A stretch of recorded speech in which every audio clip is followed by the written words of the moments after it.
Untuk penyakit khusus seperti ini, hanya bisa di-cover asuransi yang khusus pula.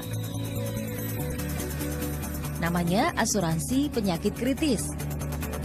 Kan? Iya. Nah, kalau berkaca dari kasus yang dialami oleh Kang Epi, Mbak Prita melihatnya sebagai perencana keuangan seperti apa? Apakah harus sebenarnya asuransi kesehatan ini kita bayarkan? Gitu?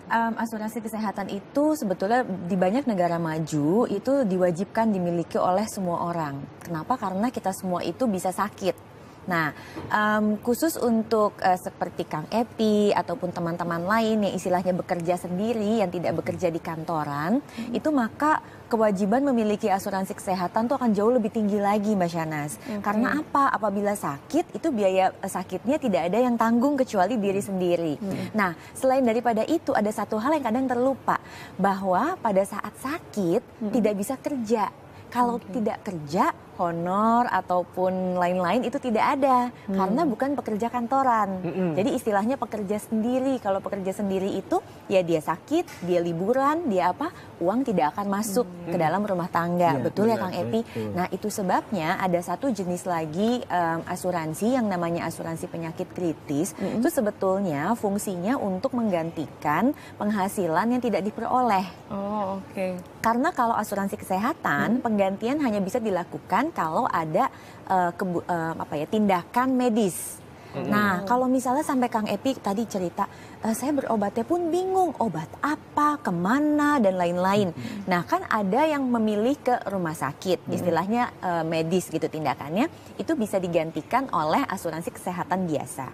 Tapi ada banyak juga masyarakat di Indonesia yang sukanya adalah pengobatan alternatif misalnya. Nah, yang pengobatan alternatif ini tidak bisa mendapatkan penggantian oleh asuransi kesehatan, biasanya masih bisa diganti oleh klaim tunai dari asuransi penyakit kritis. Oh, kalau kita sudah memiliki asuransi kesehatan, apakah kita harus juga memiliki asuransi penyakit kritis? Oke, sebenarnya kalau dibilang harus atau tidak, jawabannya adalah belum tentu.